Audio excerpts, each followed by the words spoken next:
China is the locomotive of the world economy and is expected to maintain its robust performance in 2024, a Russian expert told Xinhua in a recent interview. Китайская экономика в этом году нацелена на рост в районе 5%.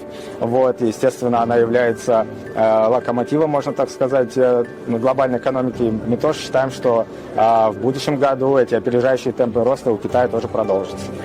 Китай является крупным торговым партнером для многих стран, и поэтому это действительно важная часть глобальной экономики для России.